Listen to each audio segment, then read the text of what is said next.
Jika kita sedang berada dalam sebuah perjalanan, meskipun kita katakanlah belum mengetahui tujuan dari perjalanan itu sendiri, maka cukup jelas bahwa apa yang kita temukan dalam perjalanan itu sendiri bukanlah sebuah tujuan, melainkan hanya bagian dari perjalanan.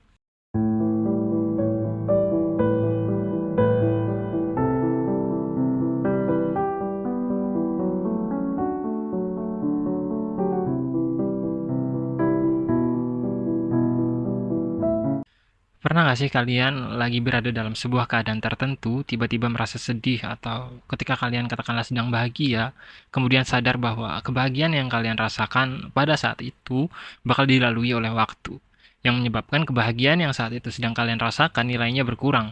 Atau pernah nggak sih kalian mengalami hari yang menyenangkan, tapi begitu pulang ke rumah atau kembali ke kasur kalian, semua tiba-tiba menjadi datar gitu? Banyak dari kita yang beranggapan bahwa kebahagiaan adalah hal paling besar dan paling luhur dalam kehidupan. Hal tersebutlah yang kemudian menyebabkan nilai dari kebahagiaan seringkali diagung-agungkan oleh manusia sebagai sebuah esensi atau keadaan yang patut untuk diperjuangkan. Pandangan tersebut didukung oleh pikiran banyak filsuf besar seperti konsep eudemonia dari Plato dan Aristoteles. Kemudian Epicurus dengan Epikureanismenya, serta aliran-aliran sinisisme dan hedonisme atau kaum Carwaka di India yang bahkan terang-terangan memuja kebahagiaan yang bersifat keduniawian. Tapi sebenarnya apa sih kebahagiaan itu sendiri? Bagaimana kita mampu untuk memahami aspek-aspek mendasar yang ada di dalamnya, serta kerangka dan cara kerja kebahagiaan itu sendiri. Dalam video ini, kita akan menantang kebahagiaan dengan nilai-nilai lain dalam kehidupan, yang nantinya diharapkan dapat mempertemukan kita dengan jawaban atau kepastian perihal tepat atau tidaknya kebahagiaan dijadikan sebagai tujuan hidup dari manusia. Pertama, mungkin kita sudah cukup banyak mengetahui bahwa kebahagiaan adalah sebuah emosi atau kondisi jiwa yang dimiliki oleh seseorang. Melalui kebahagiaan, seseorang seolah dapat menikmati kehidupan yang dijalaninya, yang kemudian menyebabkan nilai dari kebahagiaan itu sendiri layaknya sebuah energi, dengan segudang peran yang mendorong manusia lebih jauh agar terus menjalani kehidupan. Namun demikian, pantaskah kebahagiaan disebut sebagai sebuah tujuan dari kehidupan itu sendiri, sekaligus makna utama dari kenyataan? Untuk menjawab pertanyaan tersebut, kita harus terlebih dahulu menelusuri dasar-dasar yang menyusun sekaligus menjadi kerangka dari kebahagiaan. Atau dengan kata lain, kita akan membongkar ulang persepsi atau anggapan yang selama ini tertanam dalam kehidupan kita perihal kebahagiaan. Seperti yang kita bahas di awal, salah satu ciri dari kebahagiaan adalah bentuknya atau kemampuannya untuk memberikan energi dalam kehidupan manusia. Energi itu sendiri dapat menyebabkan manusia lebih bersemangat untuk menjalani kehidupan. Bahkan ketika kebahagiaan itu sendiri belum terjadi, atau masih berupa harapan demi harapan, manusia sudah mampu untuk merasakan energi atau dorongan untuk menjalani aktivitas dan melanjutkan hidup. Nilai dari kebahagiaan yang mampu memberi energi tersebut memiliki kemiripan dengan aktivitas lain yang dilakukan oleh manusia, yakni mengkonsumsi makanan. Namun, mungkin dikarenakan nilai dari makanan bagi masyarakat modern saat ini sangat amat mudah untuk ditemukan, hal tersebut menyebabkan konteks dari makanan tidak lagi diletakkan sebagai barang luhur seperti halnya kebahagiaan. Dengan kata lain, semakin mudah manusia mendapatkan makanan, maka nilai dari makanan itu sendiri akan semakin berkurang. Kemungkinan besar hal tersebut pun sama dengan nilai dari kebahagiaan, khususnya ketika seseorang telah cukup sering mendapatkan kebahagiaan itu sendiri. Maka nilai dari kebahagiaan akan berkurang, yang kemudian menyebabkan dirinya harus menemukan nilai-nilai lain yang mampu memberikan dirinya kebahagiaan. Sama halnya ketika seseorang mengharapkan rasa makanan lain yang dapat menjauhkan dirinya dari kejenuhan ketika mengkonsumsi makanan. Jadi intinya apa? Intinya adalah nilai dari kebahagiaan itu sendiri memanglah bagian penting dalam kehidupan.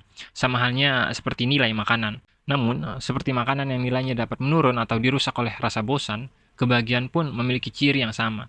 Dan sama halnya seperti makanan yang dapat sangat amat mudah subjektif nilainya, yakni baik dalam konteks kebutuhan dan rasa di dalamnya, kebahagiaan pun memiliki dimensi yang sama, yakni ketika nilai dari kebahagiaan dapat sangat amat jauh berbeda bagi masing-masing orang, bersamaan dengan takaran dan perasaan di dalamnya. Mungkin kita sudah cukup paham akan relativitas dan subjektivitas dari kebahagiaan itu sendiri. Saya nggak perlu ngasih contoh yang berkaitan dengan hal tersebut karena kita mungkin udah sama-sama paham. Intinya seseorang dapat memiliki definisi-definisi kebahagiaannya masing-masing. Sama halnya dengan makanan bagi banyak orang yang tentunya memiliki seleranya masing-masing. Berdasarkan beragam perbedaan yang dapat kita temukan di dalam pembahasan tersebut, kita dapat mengkaitkan dengan kehidupan yang kita jalani sebagai manusia, bersamaan dengan konsep yang kita sebut sebagai tujuan dari kehidupan. Tujuan dalam kehidupan manusia haruslah memiliki aspek-aspek kesamaan yang mengikat manusia itu sendiri. Dengan kata lain, tujuan dari kehidupan manusia haruslah sebuah dimensi yang objektif, bukan sesuatu yang relatif seperti halnya kebahagiaan. Faktor lain yang menyebabkan nilai dari kebahagiaan diragukan sebagai makna utama dalam kehidupan adalah karakteristiknya yang justru memiliki ambiguitas dan absurditas, yang mana kita dapat menemukan keanehan cukup besar, khususnya ketika kebahagiaan yang kita jalani telah dilalui oleh sang waktu. Maksudnya gimana? Maksudnya adalah ketika saat ini kita sedang bahagia dan kita telah melewati masa-masa tersebut, justru yang lahir adalah penderitaan atau rasa sakit, dikarenakan kegagalan kita untuk menggenggam hal tersebut jauh lebih lama. Pada akhirnya yang dapat kita lakukan hanyalah mengenang kejadian demi kejadian di mana kita merasa diri kita bahagia. Dan hal tersebut menandakan bahwa kebahagiaan adalah sebuah nilai yang sangat amat rapuh, yang dapat dengan sangat amat mudah direnggut dari diri manusia. Sedangkan, tujuan atau makna dari kehidupan manusia haruslah sesuatu yang kekal, bukan sebuah nilai yang dapat pergi meninggalkan diri kita dengan mudahnya, atau justru memberi rasa sakit seperti yang mampu ditawarkan oleh kebahagiaan. Ketika kita menggunakan perspektif neuroscience, kita akan menemukan sebuah pandangan yang mengatakan bahwa kebahagiaan tak hanyalah merupakan reaksi hormon yang berada di dalam kepala manusia, seperti hormon endorfin, oksitosin, serotonin, dan dopamin. Nilai-nilai dari hormon tersebut justru memiliki efek adiktif atau efek candu yang menyebabkan seseorang seolah dipaksa untuk terus membanjiri otaknya dengan hormon-hormon tersebut yang ditemukan dari situasi-situasi yang dianggap menyenangkan. Jika kita kaitkan hal tersebut dengan pembahasan awal kita, perihal kebahagiaan sebagai sebuah energi dalam kehidupan manusia, maka akan sedikit banyak terlihat keterkaitan di dalamnya, yakni ketika manusia merasa bahagia, maka dirinya seolah akan berusaha terus melanjutkan hidup demi perasaan kebahagiaan yang menjadi candu dikarenakan kemampuannya memberi energi dalam kehidupan. Namun, energi akan selalu menjadi energi, yang artinya upaya kita untuk mendapatkan energi itu sendiri bukanlah sebuah nilai yang dapat dikatakan sebagai sebuah tujuan. Sama halnya seperti bensin yang memiliki peran sangat vital bagi kendaraan yang menyebabkan kita harus berulang kali untuk ke pom bensin untuk mengisi energi atau bahan bakar. Namun, pom bensin tentulah bukanlah tujuan utama kita. Bensin hanyalah energi yang mendorong kita lebih jauh untuk terus melaju di jalan yang bernama kehidupan. Namun, mungkin dikarenakan kebanyakan orang belum bisa mengenal lebih jauh nilai dari kehidupan, yang kemudian menyebabkan dirinya mengalami ketersesatan karena tidak tahu tujuan yang harus dilalui kemana, maka pom bensin atau mengisi energi menjadi sebuah nilai yang dianggap paling penting. Sama halnya ketika kita beranggapan bahwa kebahagiaan adalah hal paling penting saat kita tidak tahu tujuan hidup kita itu apa dan mau dibawa kemana.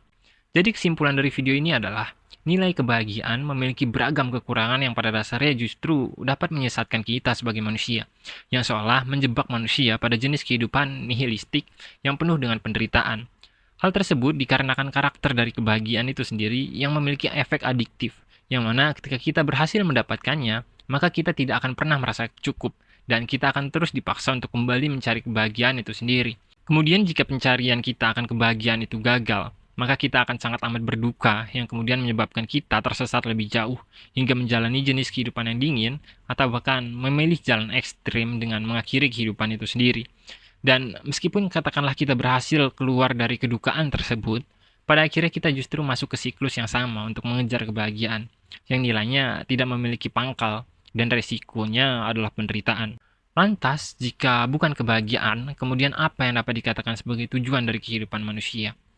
Well, pertanyaan tersebut adalah pertanyaan yang sepanjang sejarah dapat dikatakan telah mengganggu tidur nyenyak para pemikir besar di Barat. Khususnya ketika orang-orang tersebut berusaha menemukan nilai objektif yang tidak berkaitan dengan metafisika. Namun, berbeda dengan Barat, para pemikir atau orang-orang bijak Timur telah terlebih dahulu menemukan jawaban yang bersifat transenden atau spiritual, yang mana kebahagiaan dipahami sebagai bagian yang menyusun kehidupan, namun bukanlah tujuan dari kehidupan itu sendiri. Bagi perspektif kebijaksanaan Timur, seseorang harus mampu menemukan nilai yang lebih besar dari apa yang mampu kita temukan dalam hidup.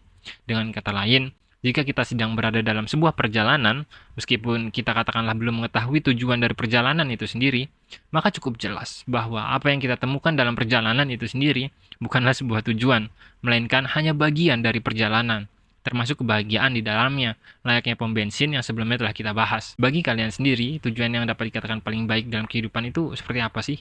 Apakah masih mau mempertanyakan dan mencari jawaban tersebut seperti para pemikir Barat? Atau justru kalian mau seperti orang-orang bijak Timur yang lebih fokus untuk berjalan dengan baik, atau dengan kata lain, memilih untuk menjalani kehidupan yang baik? Hingga pada akhirnya kita sampai pada tujuan bahkan tanpa rasa lelah atau penderitaan. Atau justru tujuan itu sendiri yang akan datang menghampiri kita. Jangan lupa tulis di kolom komentar ya, tujuan hidup kalian itu apa gitu. Apa yang menurut kalian paling penting dalam kehidupan itu sendiri. Lain kali kita bahas kenapa Tuhan dapat menjadi jawaban yang rasional dari tujuan kehidupan manusia itu sendiri. Sekian Kausalata Signing, sampai jumpa.